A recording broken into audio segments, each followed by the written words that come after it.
மகிழ்ச்சியாக இருப்பவர்களை நோய்கள் தீண்டாது என கூற கேட்டிருப்போம். இந்நிலையில் ஐநா சபையின் சார்பில் உலகின் மகிழ்ச்சியான நாடுகளின் பட்டியல் அண்மையில் வெளியிடப்பட்டது. இதில் Finland, Norway, Denmark, Iceland, Switzerland, Netherlands, Canada, New Zealand, Sweden, Australia உள்ளிட்ட நாடுகள் முதல் 10 இடங்களை பிடித்துள்ளன. இதில் பின்லாந்து முதல் இடத்தில் உள்ளது. உலகெங்கும் குடிபெயர்தல் பிரச்சனை என்பது தலையாய பிரச்சனையாக இருக்கும் காலகட்டத்தில் பின்லாந்தில் குடியேறியவர்கள் மிகவும் மகிழ்ச்சியாக இருக்கிறார்கள் என்கிறது இந்த ஐநா அறிக்கை. இது எவ்வாறு சாத்தியமாகிறது என்பது பலரின் கேள்வியாக உள்ளது. இந்நிலையில் இங்குள்ள சுகாதார வசதியும் இலவச கல்வியும் தான் மகிழ்ச்சியுடன் வாழ்வதற்கு காரணம் என கூறுகின்றனர் அந்நாட்டு மக்கள். மேலும் பின்லாந்தில் எல்லோருக்கும் எல்லாவற்றுக்குமான வாய்ப்பு இருக்கிறது. அது அனைவரும் மகிழ்ச்சியாக இருப்பதற்கு ஒரு முக்கிய காரணம்.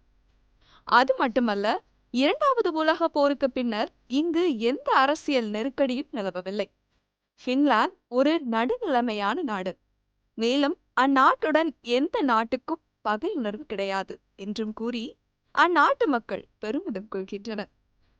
நாள்தோறும் உழைத்து கொண்டே இருக்காமல் ஓய்வு நேரங்களை பிடித்தமான விஷயத்தில் செலவிடுவது, இசை, குடும்பம், விளையாட்டு என விருப்பமானவற்றில் மூழ்கி போவது, இவையெல்லாம் தான் இந்த மகிழ்ச்சிக்கான காரணிகள்.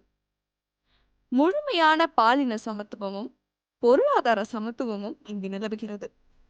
பின்லாந்தில் குடியேறியவர்களிடமும் எந்த வேற்றுமையும் பார்க்கப்படுவதில்லை.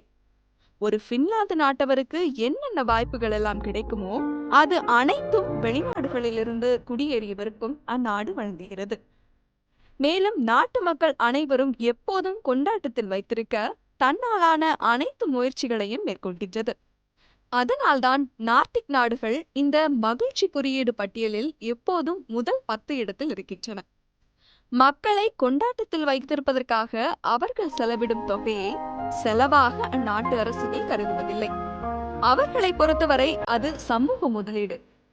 மனித மனம் ஆரோக்கியமாக மகிழ்ச்சியாக இருந்தால்தான் ஆரோக்கியமாக சிந்திக்க முடியும். அப்படி சிந்தித்தால் நல்ல விளைவுகளை கொண்டு வரும் என்று அந்நாட்டு அரசு தொலைநோக்கு பார்வையுடன் சிந்திக்கின்றது. அதற்காக மெனக்கிடுகின்றது.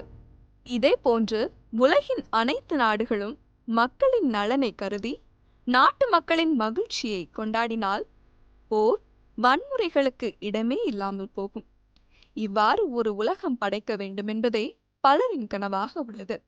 ஜெயா பிளஸ் செய்திகளுக்காக ஆனந்தி.